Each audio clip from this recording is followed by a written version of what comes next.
में आपका स्वागत है। इस सेशन में होता क्या है, सवाल आपके होते हैं, जवाब मेरे होते हैं। तो जल्दी से जल्दी जाइए डिस्क्रिप्शन बॉक्स में, वहाँ पे जो लिंक दिए गए हैं वहाँ पे क्लिक कीजिए, मुझसे सवाल पूछिए और आपको सही जवाब देना ये मेरी रिस्पॉन्सिबिलिटी है। तो चलो एक साथ आइए इस बंदे। चलो गुड इवनिंग। सेशन 9 में एंटर कर रहे हैं आज। फर्स्ट क्वेश्चन आया है, who is the most inspirational UPSC topper, can you share her और हिट स्टोरी। ये सब सवाल मत पूछो यार। I am here to solve और address your doubts related to UPSC preparation. ये कौन सा टॉपर आपको अच्छा लगता है, कौन सा बुरा लगता है, ये सब मत पूछो, because this is just wastage of my precious and valuable time and us as well. देखो, एक तो होता है क्या है, ये टॉपर्स जो होते हैं ना, ये जब स्टेज के वो साइड जाते हैं तो ये भूल जाते हैं कि वो भी इन देयर पास्ट लाइफ वो भी एस्पायरेंट्स थे। वो लोग ऐसी बातें बोलेंगे आपको जो प्योरली सब बकवास होंगी। मैंने 15 दिन का खाना नहीं खाया, मेरा बाप ये करता था, मेरी माँ ये करती थी। ये बातें प्योरली बकवास होती है। टॉपर्स कोई भी इंस्पिरेशन नहीं होता। हर एक टॉपर्स उतनी ही पढ़ाई करके आता है, हर एक टॉपर्स उतना ही प्रिपरेशन करके आता है। रैंक में ऊपर नीचे होने के लिए सिर्फ 1 या 2 मार्क्स ही काफी होते हैं। सो ये सब सवाल मत पूछो। आई रिक्वेस्ट यू ऑल, ऐसे सवाल पूछो जो आपके प्रिपरेशन में मैटर करते हैं।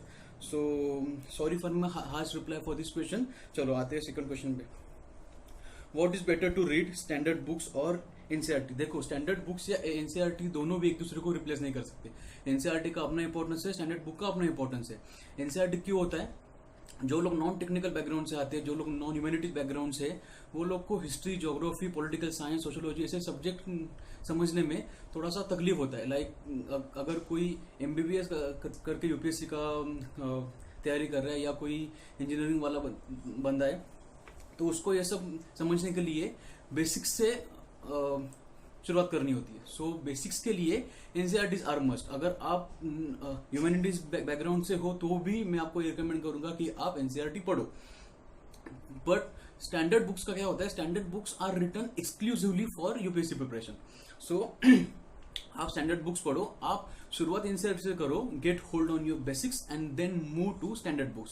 स्टैंडर्ड बुक्स से आपको क्या होगा कि यूपीएससी में क्या इंपॉर्टेंट है, यूपीएससी में एनसीएस में आपको क्या लिखना है और क्या पढ़ना है। इसके लिए तो अपने पास वास्ट ओशन है। क्या नहीं पढ़ना है ये आपको स्टैंडर्ड बुक से ज्यादा समझ में आएगा। So read NCERT first, analyse your syllabus, analyse your previous year questions and then move to standard books.